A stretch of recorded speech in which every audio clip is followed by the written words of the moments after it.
that for us are the hot topics in Brazil. And also because when you have this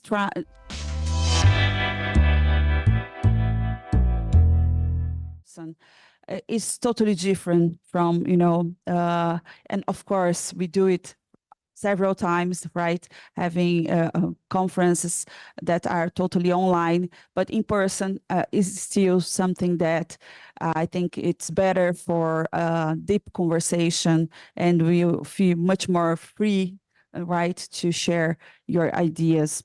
So this is the end of the first competition week from the University of São Paulo, especially from my unit, that is the university inside Ribeirão Preto campus. It was the first time we tried to do several meetings with different law institutions. And for us, it was a great opportunity also to be closer to our friends, to the professors that we know that they are doing a great job to disseminate and share ideas related to competition law.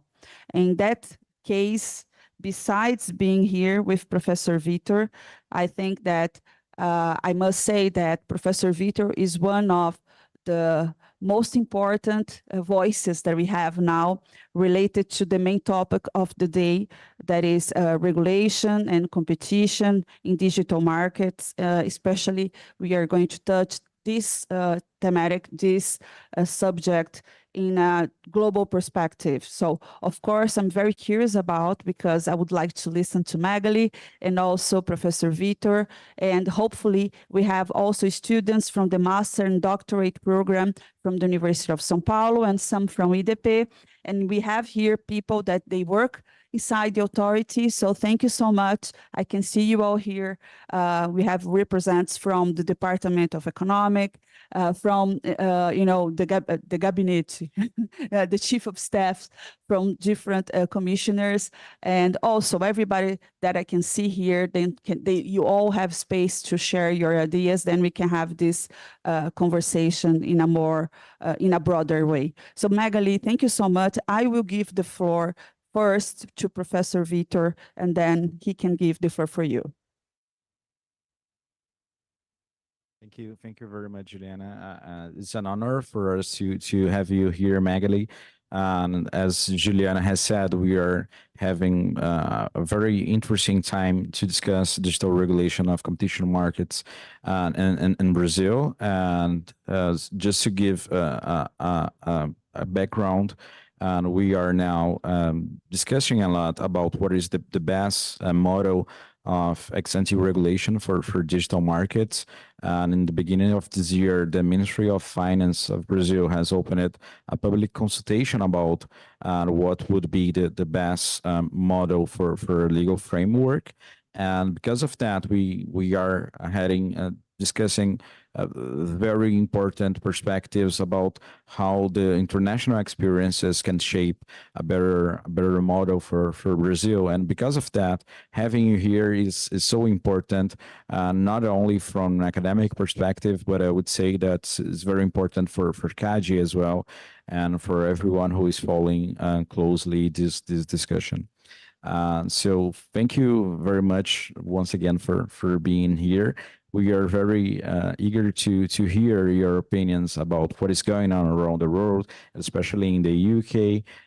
In terms of digital markets regulation, we are aware that you have recently approved the DMCC bill. So as we discussed yesterday, we are very interested in finding what is your opinion on that. Because I think that from our perspectives, the UK model is representing a more flexible and a more adaptive model in comparison to the DMA. So we are very interested in hearing from you your perspectives and your opinions on that. Thank you very much. Thank you very much for inviting me. I'm really happy to be here in Brazil, but also in Brasilia and EDP.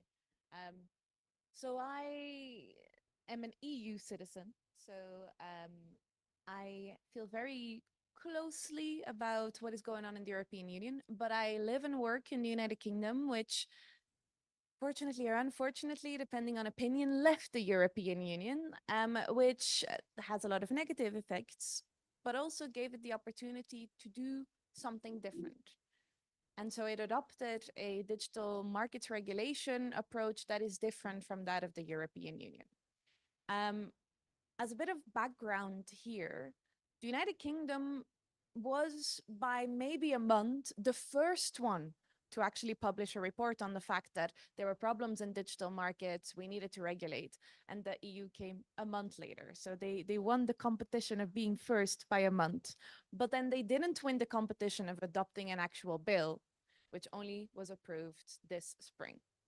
So in the UK, the bill is just recently approved, but in the EU, the Digital Markets Act has been already in the process of enforcement.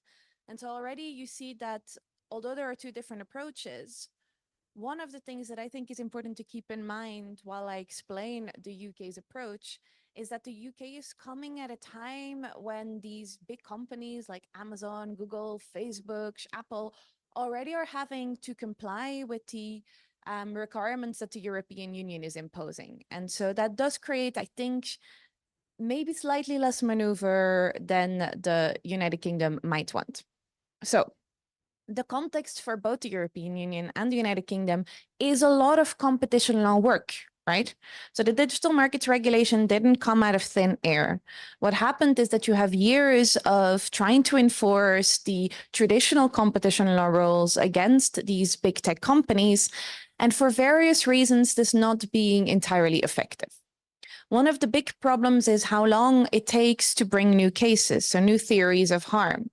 So, the first cases, the cases against Google, they took much longer than the cases are taking now, because really the European Commission, who enforces the competition law in the EU, had to deal with us, the academics. We were very critical, like heavily critical, of the idea that you could come up with a completely new type of bad conduct, run a case, and just what happened was that the case was unclear on what the legal tests were, what the harms were, run that case and hope for the best. Eventually, the European Commission pushed through. It came up with decisions against Google, but it had to go a long way. So multiple years of negotiation with Google, but also with the broader academic community of competition law about what exactly the problem was. And although there are many more cases since then, both in the EU and in the United Kingdom, I think that problem was never really resolved, right? I think for a lot of the problems that arise from digital markets, we are in a new context where our traditional ideas of economic standards and efficiency might not address the problems that really we are concerned about. And I say this a lot, and I fundamentally believe that the question that we are facing with these big tech markets is less about economic efficiency and more about democracy and the way we want to see the world 10, 20, 30 years from now. But that is a very big problem for the competition law community, because especially in Europe, we have done our best over the last 2 decades to make sure that the analysis became more rigorous. Before the late 90s, there was a lot of criticism in the European Union that competition law was arbitrary, wasn't well designed, wasn't very coherent, there was no logic. And so the European Commission tried very hard to prove that it had logic, it had rigor, it could do a proper economic analysis. Unfortunately, that doesn't work for the kind of problems that we want to address. So I discovered the evolution on exploitation in Brazil, but in the European Union, one of the key concerns with big tech companies isn't that they can exclude their competitors. It's that they take a lot of the value out of the economy, keep it for themselves, and don't redistribute it. That is not a classical abuse of dominance exclusion issue. That's about fairness. It's about redistribution. That is, at least in my mind, not something that we should easily bring into a competition case. So this is the background. And I think this is an important background because what the UK has done very differently from the EU is stay focused on economics, stay focused on benefits to consumers, on market power. Whereas in the EU, they decided market power was not a useful concept. They got rid of it. They decided benefits to consumers is not a useful concept. They got rid of it. So you have two very different models here. So what does the Digital Markets Act do in the European Union? Well, very, very briefly, it allows the European Commission to designate, identify a handful of companies and services they offer as being particularly problematic. So they identify gatekeepers. Now, gatekeepers are those companies that play an important role in between businesses and users, not consumers, users, so a broader term. So if you are a business and you want to reach consumers, users, but you need to go through a platform, then the platform is likely to become designated as a gatekeeper, especially if it is big and significant. Once you are designated as a gatekeeper, suddenly you have a whole list, and it's a very, very long list of things you can do and things you are not allowed to do. And in a way, it's straightforward, right? You are Google, your search engine is considered to be an important service, so you get designated as a gatekeeper. You open the Digital Markets Act and you read all the rules, and they are very long. In practice, that means that for a lot of these companies, they have to change the way they do business. They have to change the way they offer their services, how they make money. So an example which is particularly interesting, I think, is Facebook's use of personal data, right? So the Digital Markets Act says that you cannot just use data collected on Facebook and combine it with data from Instagram or even data collected from cookies on another website unless you've got effective consent from users. This requirement is about a failure of the data protection regulation to deal with big companies. So we've put in a new example. What has Facebook done to address this obligation, this prohibition in the Digital Markets Act? It has started asking Europeans to pay for Facebook, right? So it says, okay, you've got two options. Either you allow us to use this data or you pay a monthly subscription fee. So it's between 10 and 13 euros, which, how do you convert that in the days? Okay. So it's actually quite a significant amount, because if you have to start doing that for every service, right?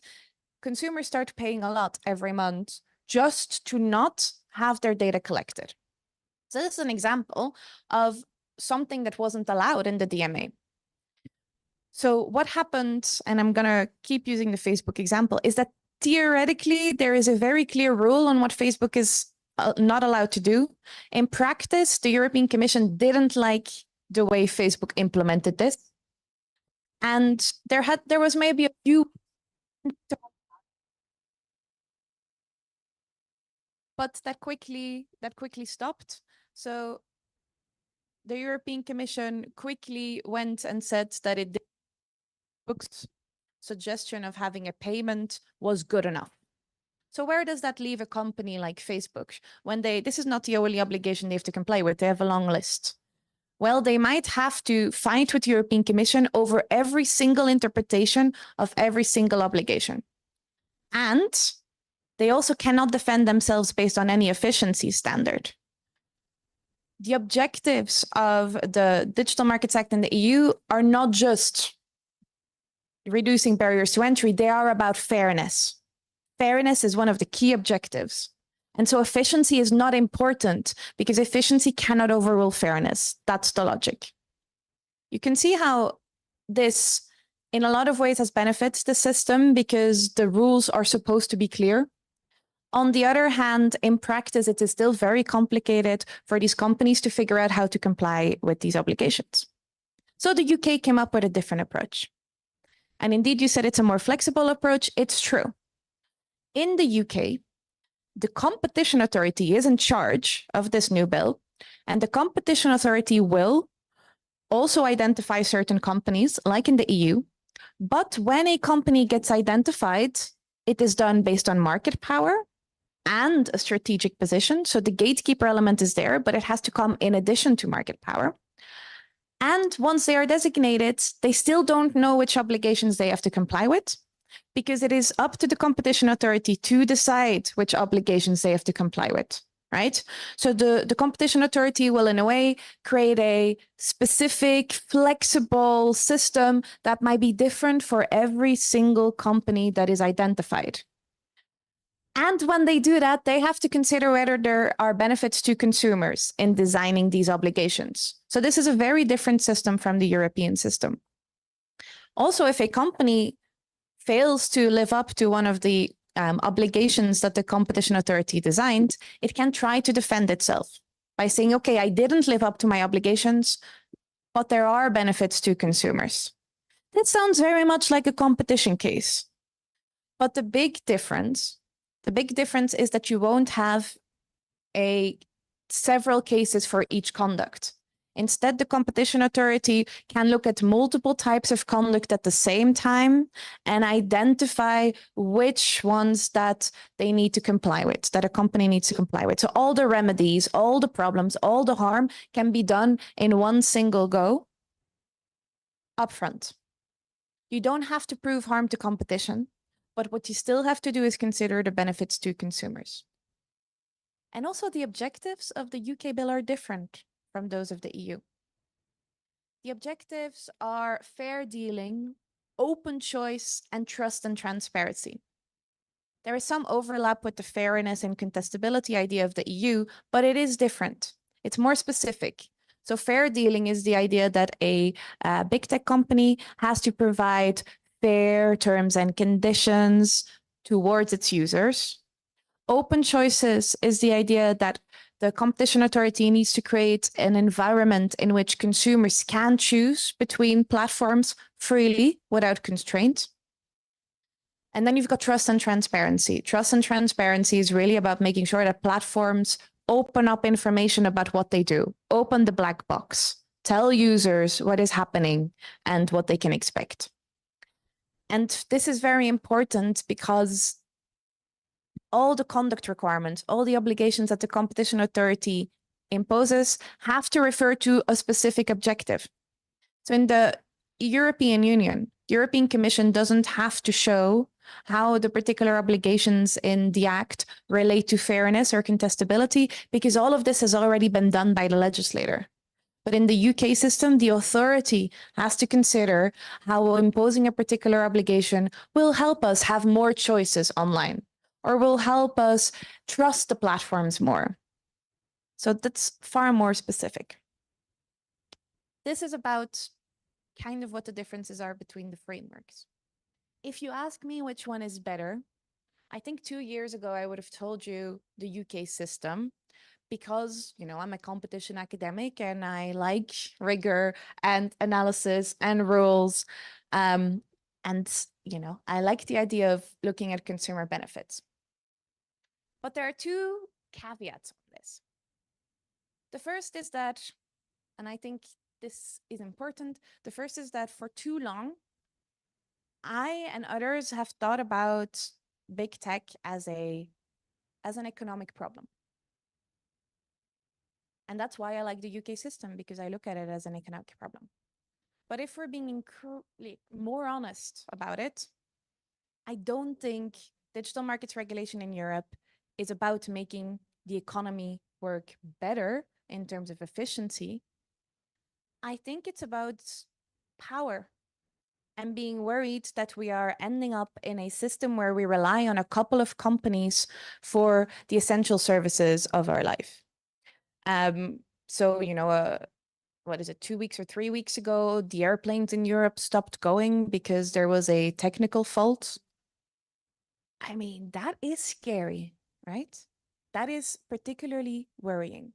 That, in a way, is one of the things that we want to stop. This kind of reliance on the infrastructure. And here you have to know that the EU's Digital Markets Act is not the only piece of regulation, and this is important, right?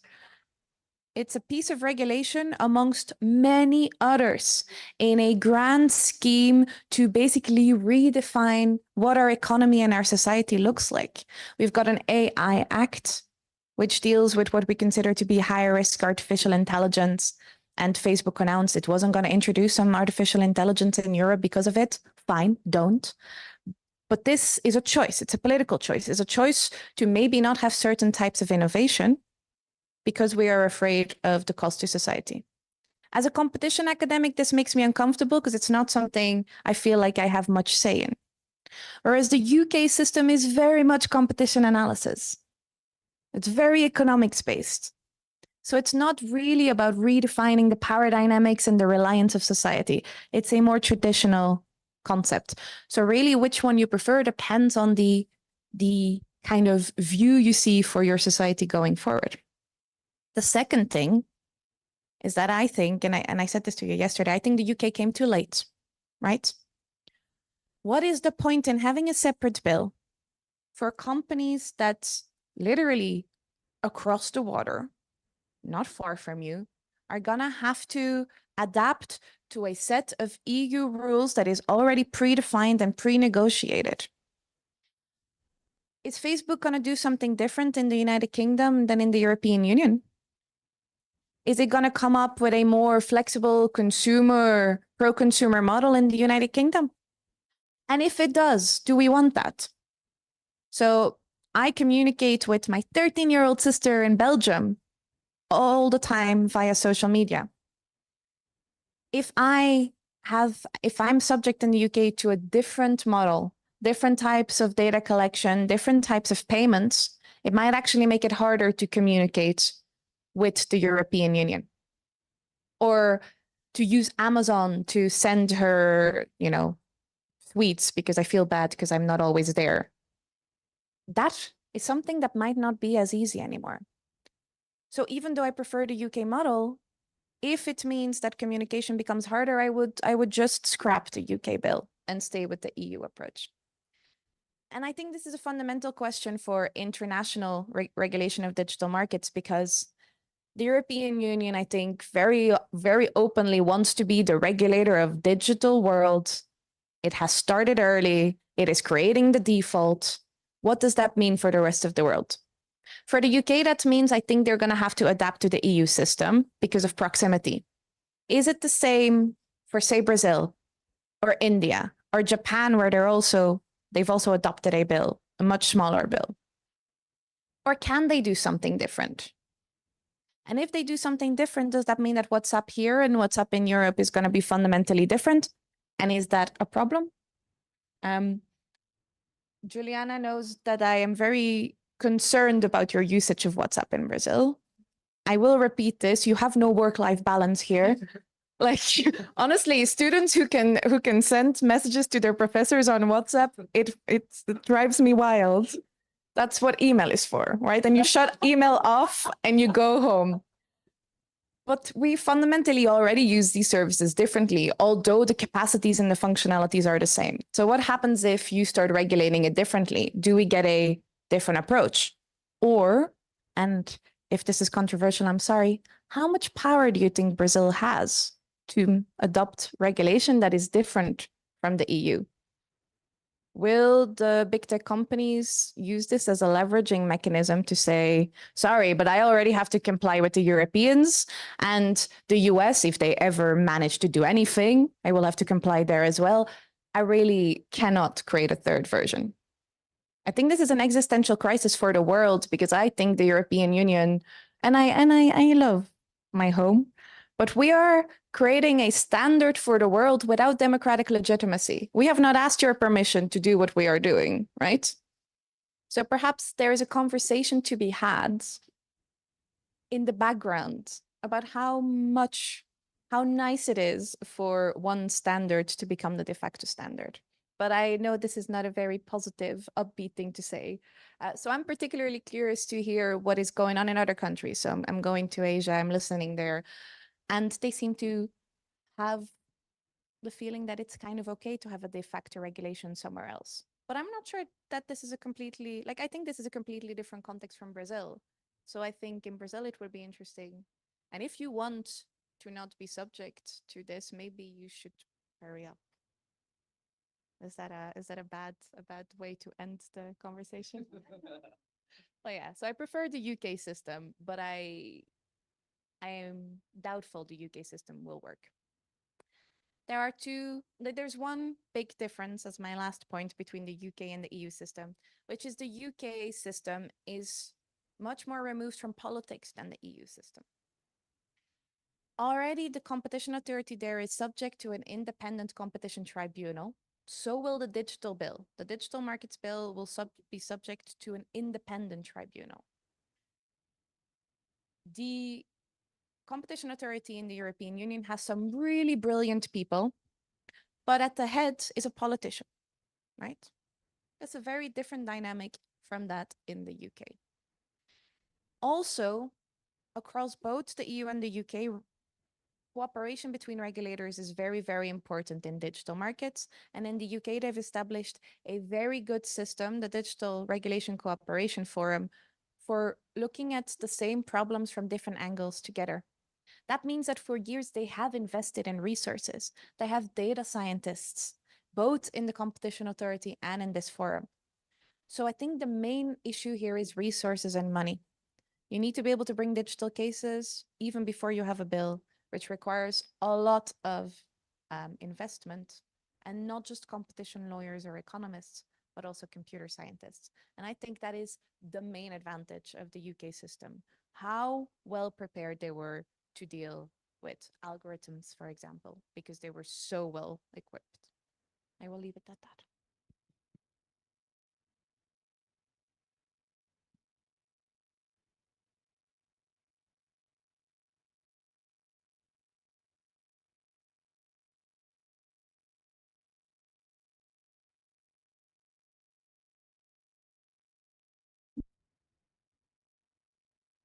Now this one. This one does not work, the problem. Oh, okay. No.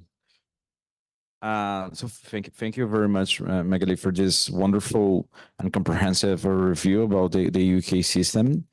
And I think that I have a few questions, but in general terms, I agree with you that maybe the UK model in terms of the procedure that is going to have to be followed in order to define a specific a code of conduct for each firm.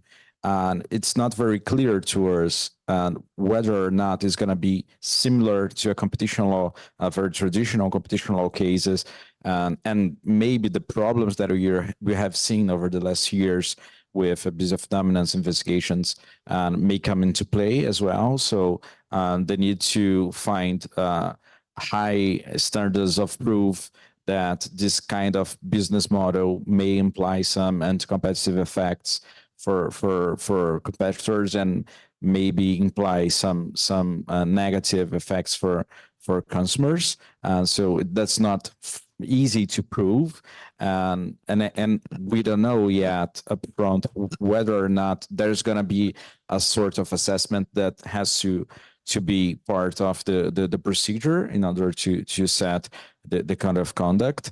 And as you said before, what is the room for efficiency claims and how companies are going to defend themselves against the code of conduct by alleging that they have put forward a model that benefits consumer somehow. So I think that those are the points that is not clear for us neither. And I think that when in comparison to the DMA has took a very clear decision that we are not doing economics antitrust, neither for defining relevant markets, neither for assessing facts, and neither for standing what is the dominant position of the gatekeepers. So I think that there is a trade-off maybe involved in the effectiveness of the legal framework on one hand, and on the other hand, maybe how adaptive this might be for concrete cases. But I would like to hear from you, especially what is your opinion on how this legislation might influence competition law as a whole? Because as we are seeing here, especially from the UK perspective, that CMA is maybe taking a more proactive role in digital markets. So we have dealt with Microsoft Activision case in Brazil as well, and then the CMA has took a very different approach. So I sometimes I wonder whether the whole spirit of this ex-ante regulation might imply different perspectives on interpretation of abuse of dominance provisions in regular cases or merger review cases, which is how it happened with Microsoft Activision case. And now we are seeing in Europe a huge debate about the reform on the guidelines of the Article 1 and 2. And we can see that by the document that was published 1st August, that maybe some ideas that have grown in the discussion about digital markets might have some influence in the whole system of abuse of dominance model. So what is your opinion on that? What do you think is going to be the future of the traditional competition law framework after the adoption of this new digital regulations? If I could see the future, I'd be rich, right? I think actually a little side note on seeing the future. This is a really important thing because in the UK's bill, the competition authority will have to review whether a company is well designated, because it has to predict over the next 5 years whether it's going to still have market power. And if it turns out that's not the case, it has to reevaluate its designation and the conduct requirements. So I think fundamentally seeing the future is the key question in all of these markets. So this is an important thing. And if I look at the impact this is going to have on competition law, I think seeing the future is the impact it will have on competition law. I think making predictions about the future is going to be far more important than conduct cases. So obviously in mergers, we're used to forward-looking assessments, but I think to some extent in abuse of dominance cases, trying to figure out the long-term consequences of conduct is going to become more important. And there are some real challenges in this interaction between the DMA and competition law. For example, I mean, we keep saying that the Digital Markets Act is in the EU a different set of laws than the competition law. And legally speaking, it is. Legally speaking, the European Union introduced this because it was worried, because all the national countries, the member states, were already starting to take diverging action, right? So, you know, you could see in France, in Germany, in Italy, you could see that there were actions by the competition authorities which deviated from the EU standard. And I can give you a long class about whether or not this is allowed. I won't bore you, but there are some standards where normally there should be alignment between the EU level and the national level, but there are some situations in which exceptions are possible, divergence are possible. And so the competition authorities of the member states of the European Union were using those exceptions to come up with their own standards for digital cases. So the Digital Markets Act was, in a way, the European Union had no choice but to intervene, because competition law at a national level started going a bit weird, right? They had to come up with a new system that would allow us to remove the issues out of competition law into a separate regulation. Has that worked? I do not think so. Because now there is clearly a kind of back and forth between competition law and the Digital Markets Act, not just as complementary tools, but as influencing each other. So there was a case against Apple in the European Union where the it was very interesting because it was an exploitative abuse case, which happens a lot at national level, but less at EU level. But now we have these back. I think that's also a consequence of digital regulation. But this was an exploitative abuse case in which the unfairness of Apple's conduct was partially assumed because the conduct they were engaging in was also prohibited under the Digital Markets Act.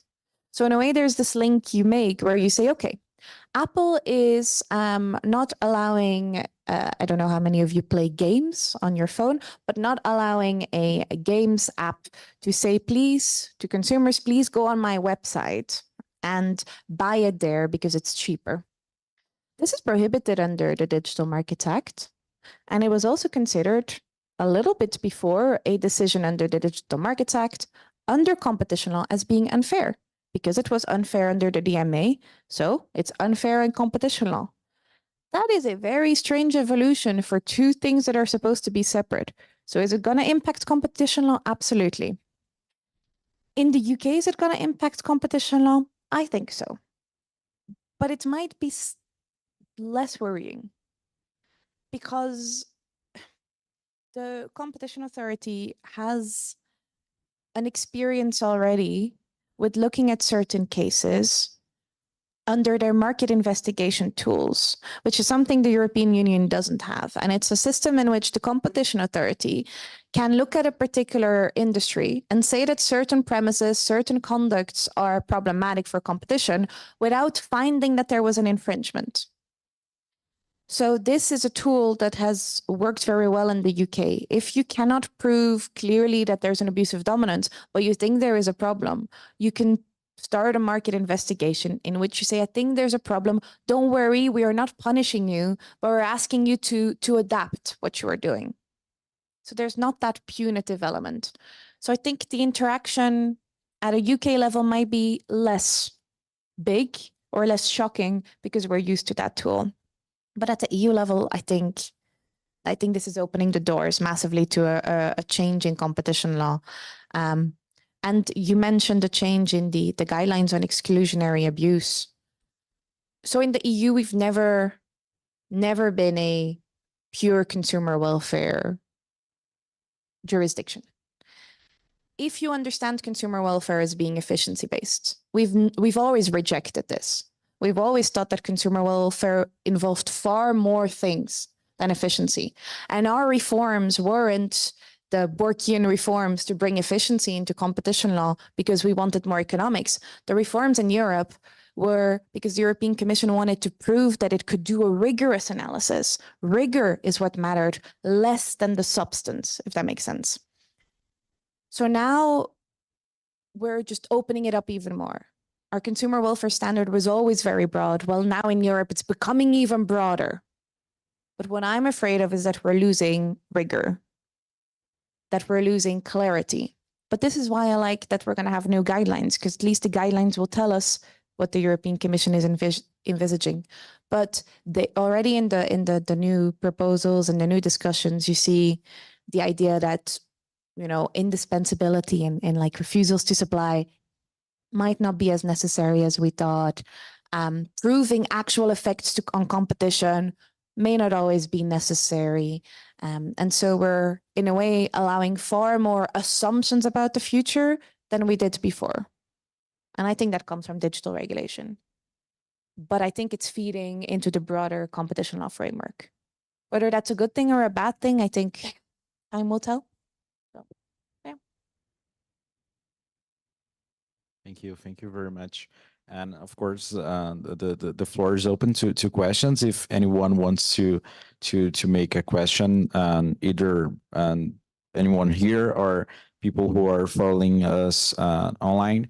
But I have more questions, but I promise that that's the last one, and then I will open the floor for the others.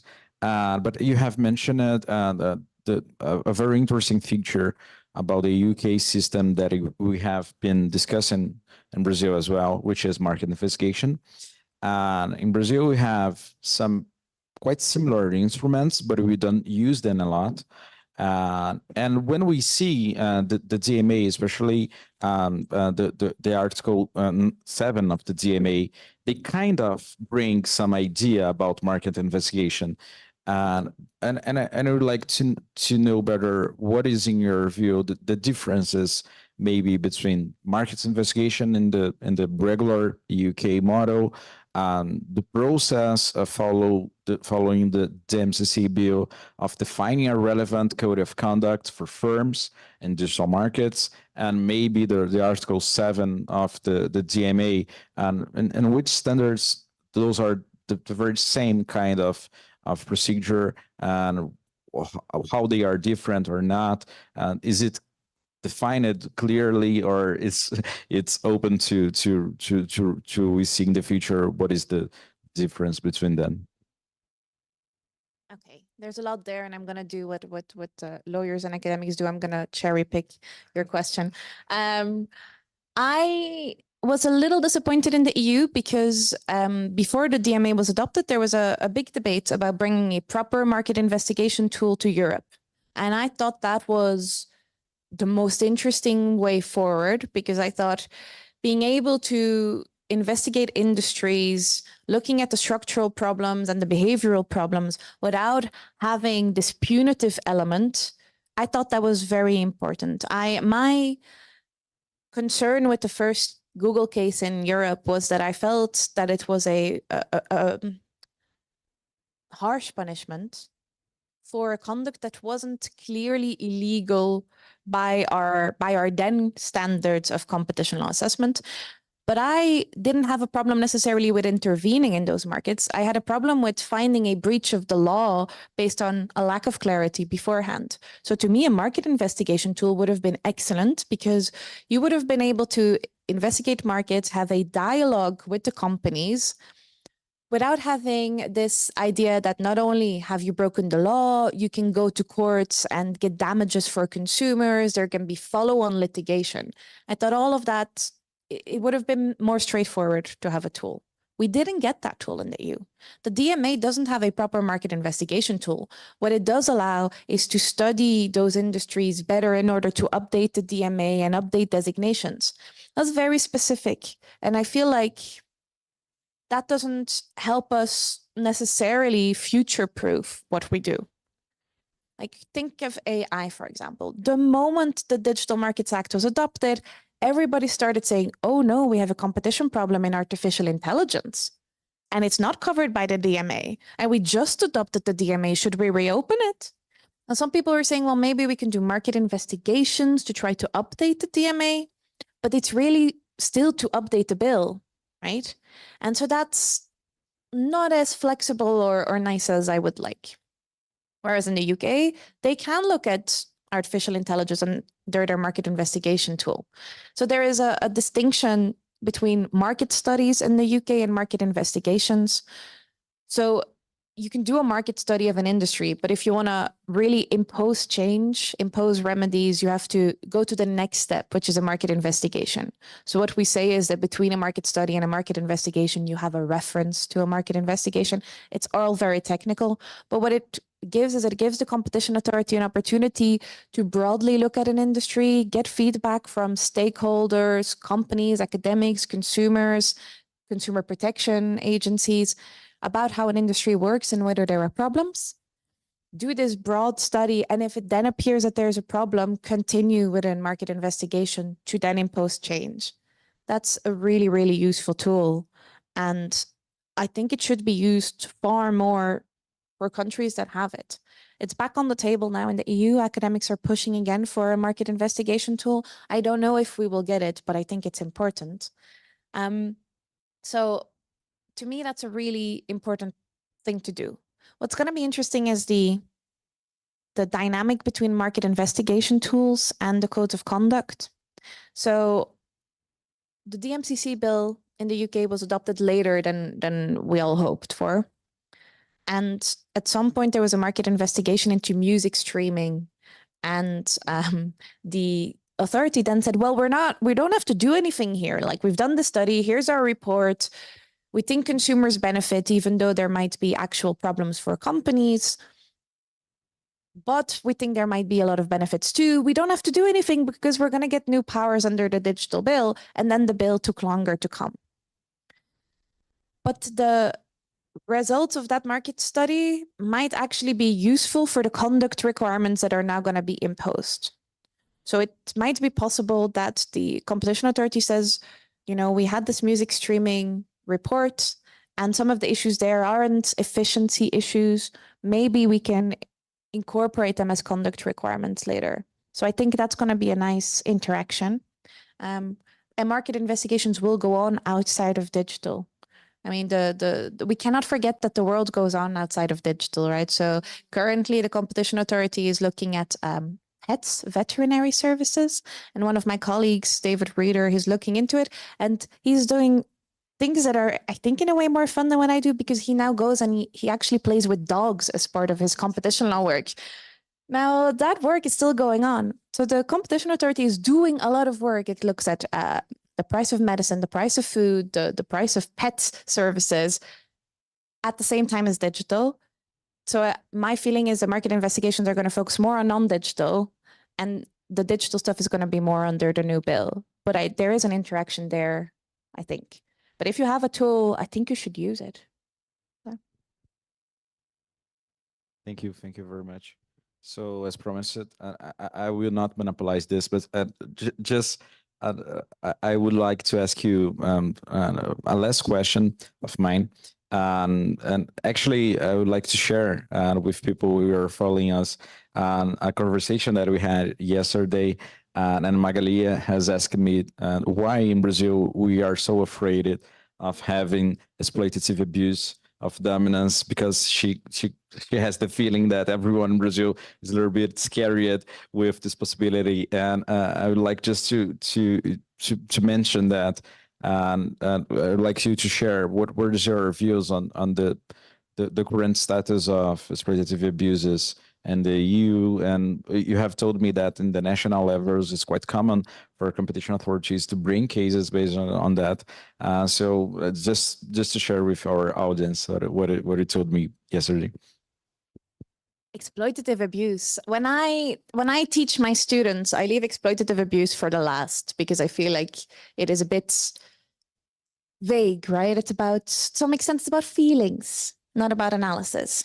But in digital, I think that this is actually far more important than exclusion. And so that's why I was asking, because now exploitation it's making a comeback at the EU level, but it's always been simmering in EU, because we have 27 different competition laws at national levels, in addition to the EU competition level. And as I said before, the member states need to align with the EU, but there are some exceptions. And they can, for example, have provisions on abuse of economic dependence that does not exist at the EU level. But they also bring more cases on exploitation than the European Union does, which isn't surprising, because you remember I told you that the European Commission was criticized for not being rigorous, right? And so exploitation is not a rigorous area of law yet. The legal standards are pretty vague. It's things like, disproportionate terms and conditions, unfairness, unreasonableness. And as lawyers outside of competition law, they are quite used to these kind of terms. Because unfairness and unreasonableness are things we see in a lot of areas of law. But in competition law, we've become so used to economic analysis where unfairness is not really a thing that we struggled with that. But at the national level, they continue doing it. So you have in the UK cases about when the price of a pharmaceutical product is too high. You also had cases saying that in Germany that the data protection breaches of Facebook are violations of competition law. That was not an exclusion case, it was an exploitation case. There are other cases recently which I have really big concerns about, which are where a breach of copyright is considered in France to be a breach of competition law because it is an unfair use of your power. So I want clarity on what the standards are for exploitation. And the EU is trying, right? It brought a case against Apple, which is an exploitation case. But it's, unreasonableness, unfairness. The legal standards are still unclear. But there is a big push now, which was started by a woman called Lisa Lovdal Gormson, but has now been picked up by loads of people, to have guidance on exploitation.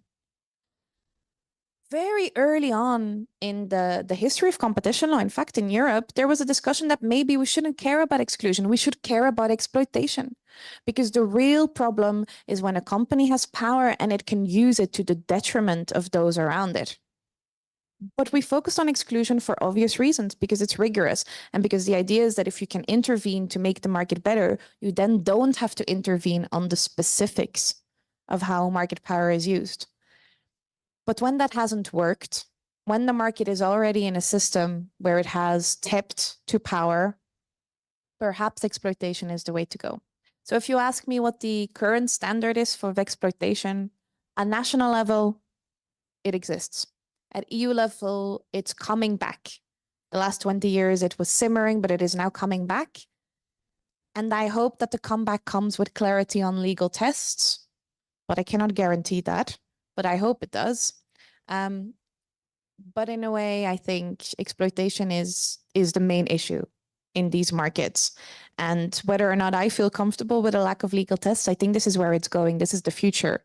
So I think we should not shy away from a discussion about exploitation. If you really are thinking about regulating digital markets, exploitation is what you're regulating, not exclusion. So this, I think, is something we should have a frank conversation about, which is why I asked about exploitation, because yes, I mentioned it for the first time in the first talk here, and people just looked at me like, what are you talking about? Exploitation. So yeah. Thank you. Do we have any questions? Eduardo first. Well, first of all, congratulations for the panel. Very interesting, exciting. And well, my question is related to the judicial review. All right, so the EU Court of Justice played a very important role since the Treaty of Rome was in force. And the Commission brought cases, found people guilty, and then some of the cases were reviewed by the Court of Justice. And this outcome was very important to refine the limits of the freedom and to define what is wrong, what is right, what people can do, what companies can do, right? So how do you see, Magali, the interplay between the Court of Justice and the Commission applying the DMA? This is the question. Thank you.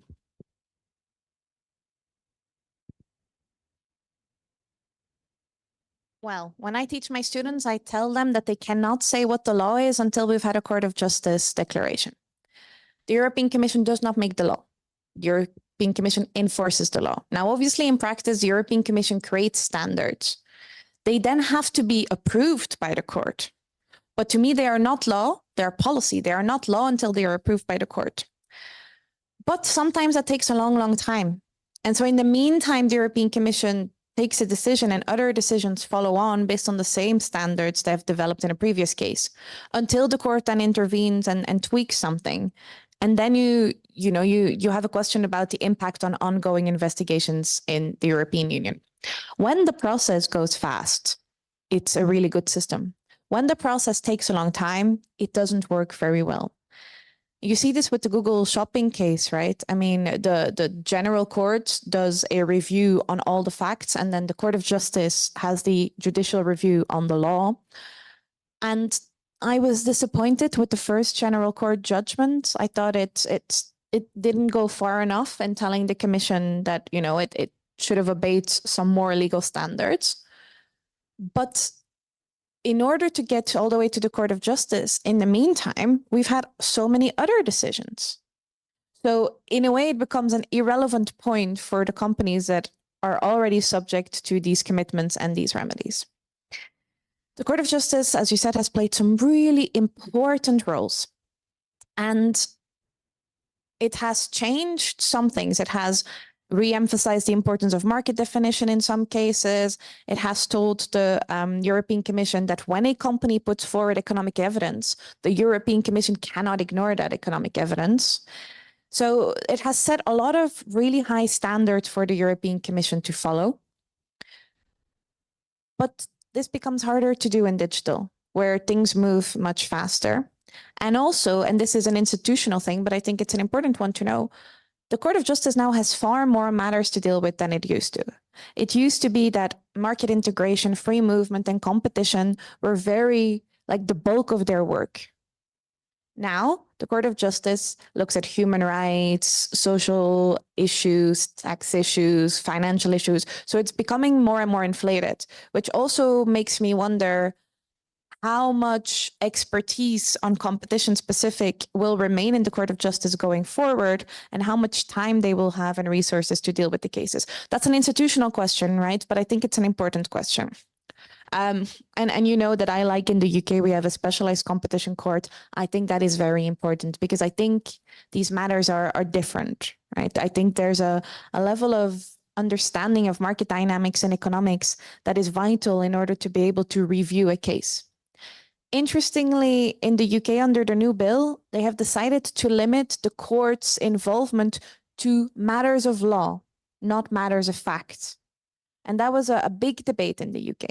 And one of the reasons for this was speed, because things are going so slowly, whereas digital markets go so fast. But yeah, so one of the things that I look at that is separate from competition law is the Court of Justice and the institutional dynamics, because I think it is the most important body in the European Union. And it is a very good body. The judges there are excellent. They are the best of Europe. But now they have to deal with so much. I do not know how they're going to cope going forward. And now with the DMA, there has only been one general court decision so far, which was about designating TikTok. And the court showed so much respect, so much deference to the European Commission. I think there is a change here. There is this kind of feeling that the DMA is less about the economic analysis, more about checking whether the principles of law have been abided by. So if you are going to try to go to the Court of Justice based on a decision of the European Commission and do the DMA, I think you're going to have less chance on the facts. You're really going to have to show that some core principles of the rule of law, the duty to state reasons, to have reasoned decisions, has been violated. So how much the Court of Justice plays a role here will really depend on how broad it sees its role. And so far, it doesn't see it as a very broad role, but it might change.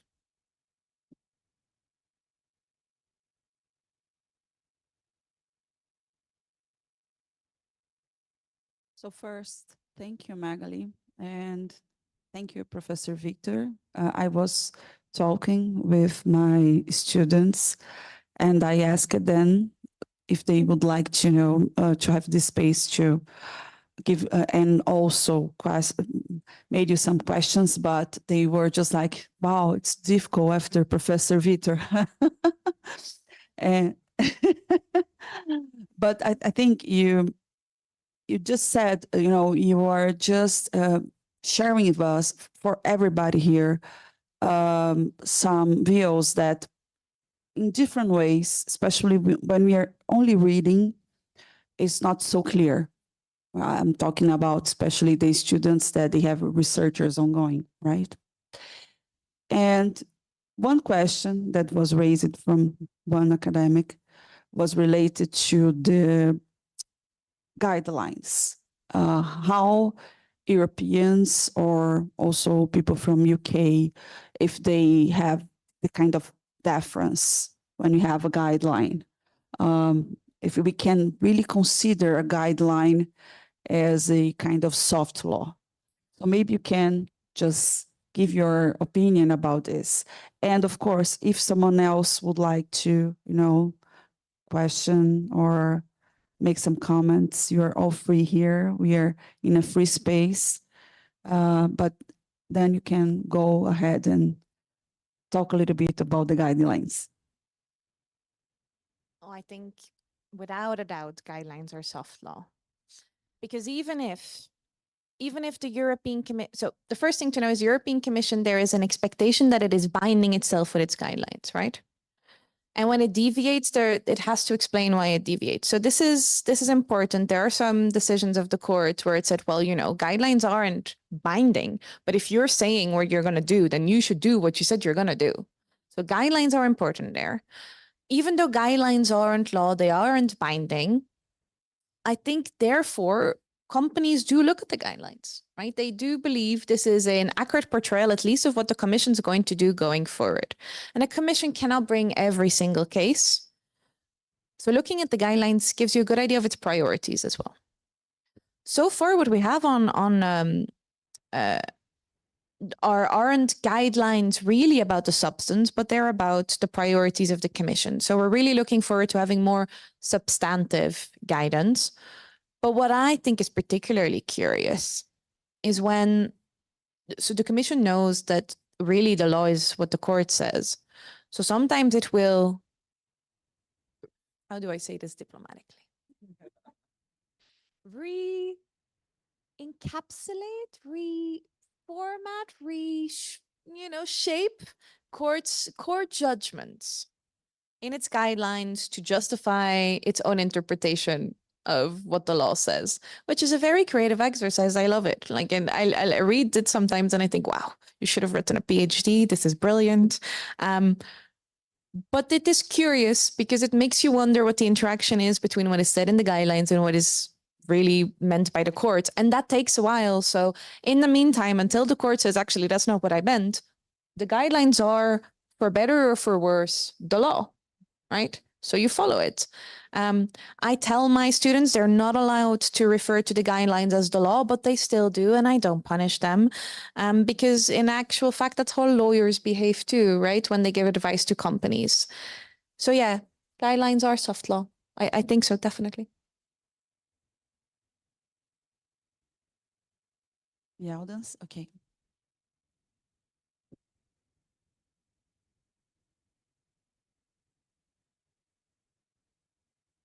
I made some notes here. So thank you for the speech.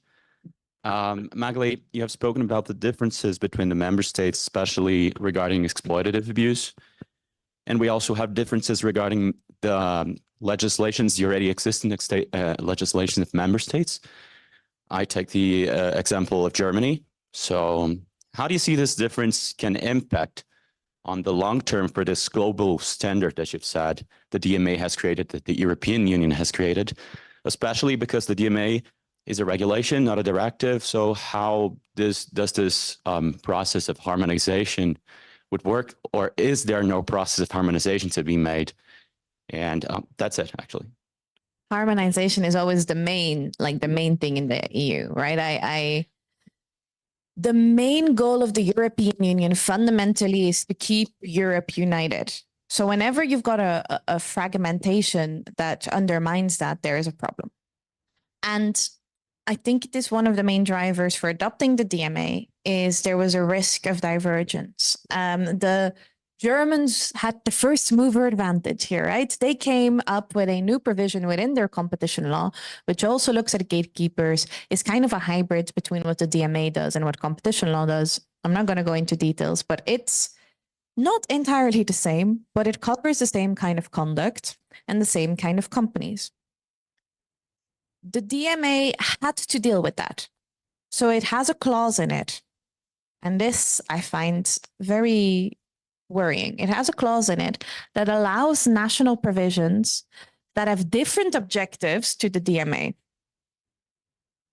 Different objectives is very difficult. I've written a paper on a different thing, also one on the DMA actually, where I explained that this principle of allowing member states to adopt rules that have different objectives to competition law is one that we've had before in Regulation 1/2003 and doesn't work there. I don't think it works there. I think it has allowed national divergence, but it was never as big of a problem in a physical, territorially restricted system than it becomes in digital when you're trying to regulate the same companies that adopt the same conduct across the European market. And so I am worried about this divergence legally. But sometimes people tell me I am excessively worried about it. And they tell me, and I think there is some truth to this, that the cooperation between national authorities in Europe is phenomenally good, which is true. There is a European competition network where they would, discuss the cases they're going to bring, say, maybe I will hold off, you go first, and so on. My worry is that this only works if nobody is arrogant, if nobody wants to be the one to bring the case and bring the case first. And we are humans, right? We all want to show that we're the cool one. We did the digital case. So I am worried that you will have divergences because different authorities want to be the cool ones that brought the case. So you also see cases in Spain now, for example, where they're bringing cases on conduct that falls within the Digital Markets Act. And under the Digital Markets Act, national authorities are not the enforcers. What they can do is they can investigate conduct and then share their results with the European Commission. And the European Commission then enforces the DMA. But this is not what is happening in Spain. In Spain, they're bringing cases under their provisions on the same conduct as the DMA, but they're not acting as a helper to the Commission. They are acting in their own capacity under their own provisions. And that's not resolved yet. Maybe we're going to go through a period where everybody wants to show off how amazing they are, or they're upset at what the European Commission is doing and they want to show it better. And we will end up again in harmonization, but we are not there yet. In a way, the Germans, by acting differently and acting first, created a new line of theory of harm on the use of data protection and competition law that the European Commission might not have come up with themselves. So their experimentation creates new things. But if one authority does it, fine. If they all do it, all 27, this is a mess. But we've been in a mess before. The European Union likes messes, right? We like messes. We like that things go a bit wrong, and then we come together and we come up with a harmonized system. But in the meantime, where does that leave all the companies? I don't know.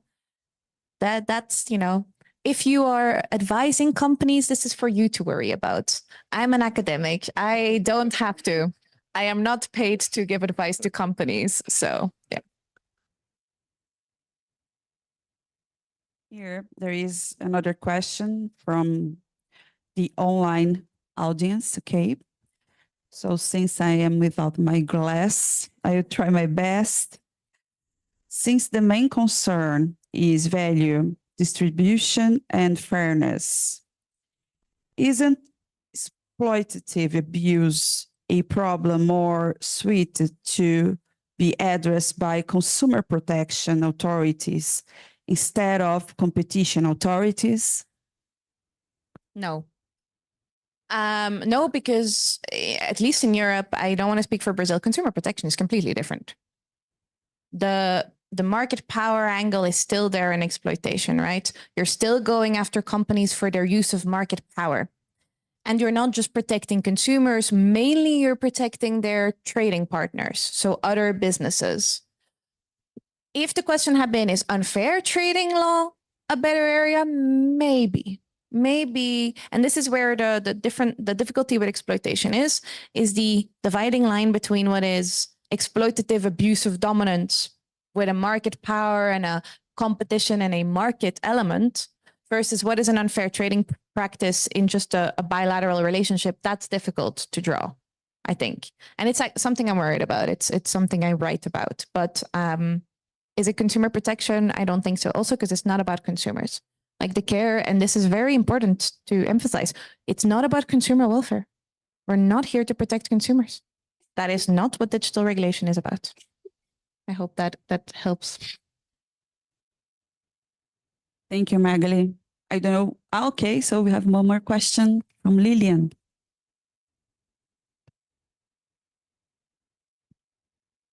Thank you, Magali. I have a more general question. Considering the ex-ante regulation, what do you think will be the role of economic analysis? So that comes from the chief economist from CAGE. So she's worried. I think you're right to be worried. I really think you're right to be worried. I think the time of economics has passed. And I'm sad about it, but I think this is true. There are a lot of, I don't know what the state is of the research here in Brazil. There's a lot of research being done in Europe about bringing in different types of economic analysis to save economics and competition law. So we've got a research on complexity economics, behavioral economics, and so on, which I think are very interesting lines of inquiry for competition law. But when it comes to digital regulation, I think fundamentally this is not about economics anymore. But also, I think the time of lawyers has passed in digital regulation. I think we are all becoming useless because my feeling, and I don't like this, I want to turn this back. But my feeling is that a lot of this is becoming industrial policy more than law and economics. And so what you need is political scientists rather than lawyers and economists. But I would like to fix that. I would like to not be in that situation. So if you and I can fix it, we can bring law back and economics back to the discussion. I would love that. But I think we're on a trajectory away. I mean, if you listen to the speeches of the president, well, if you listen to the President Macron of France, now with the change in election, who knows, but you know, his speeches were about industrial policy, not about law and economics. Those are different. Also, there is a very, very brilliant academic in Europe called Oles Andriachuk, who gave a talk where he was very clear that, look, Digital Markets Act isn't law, it's not economics, it's industrial policy, and how about we're just honest about it, right? So that leaves you and I potentially without as much work. But, you know, there has to be a comeback at some point, right? There's a comeback. 20 years ago, there was a similar situation, and then economics won. Sometimes we just go up and down. Thank you.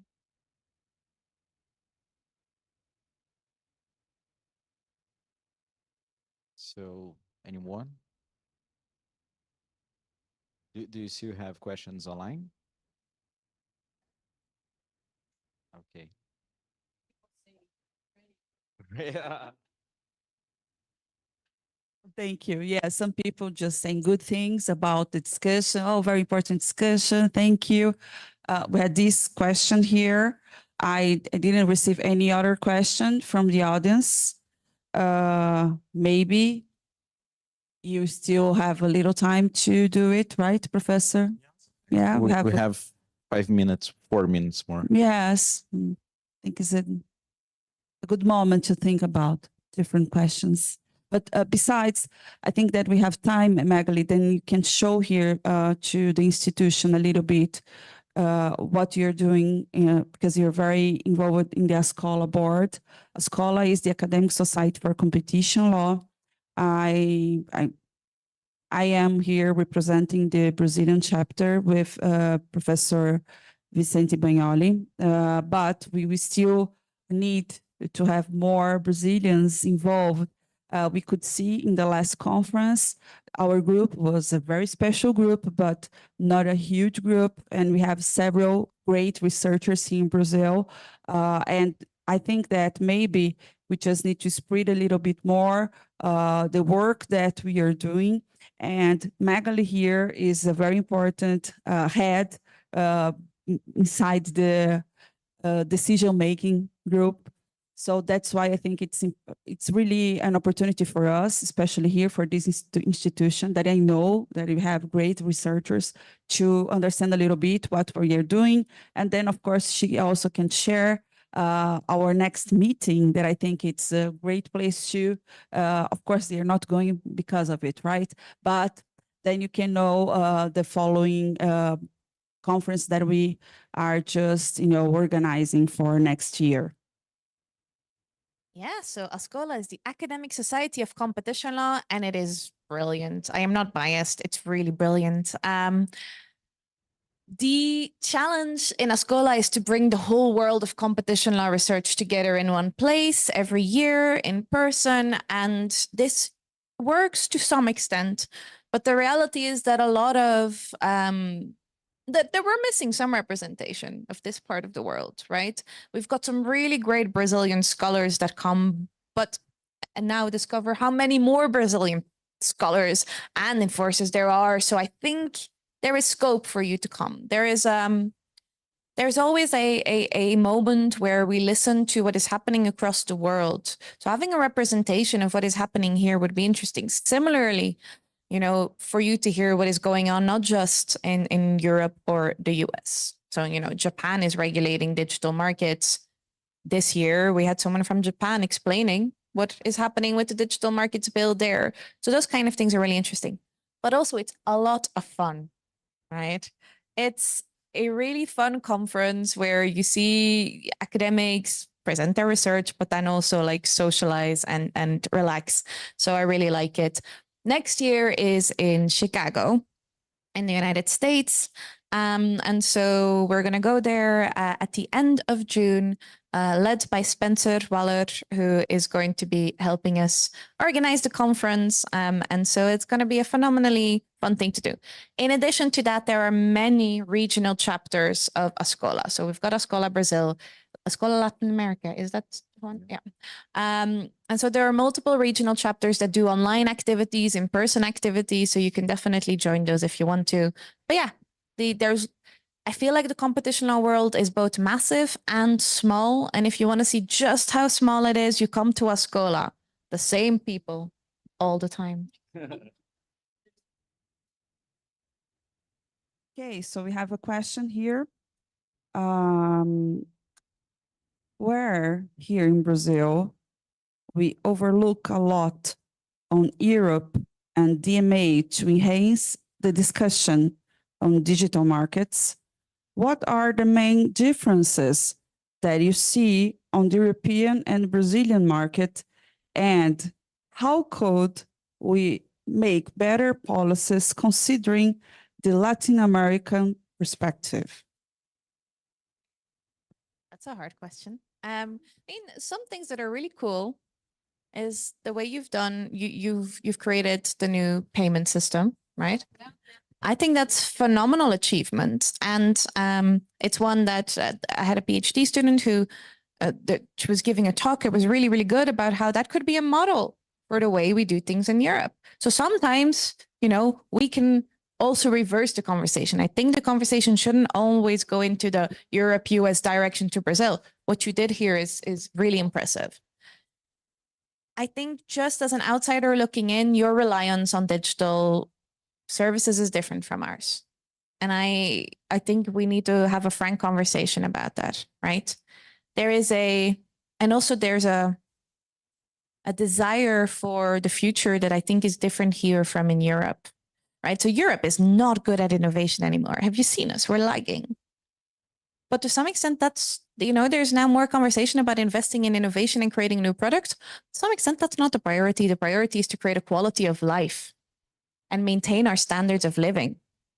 That's a different conversation, I think, from a conversation in which you say you want to create more things, you want to bring more economic wealth to a place.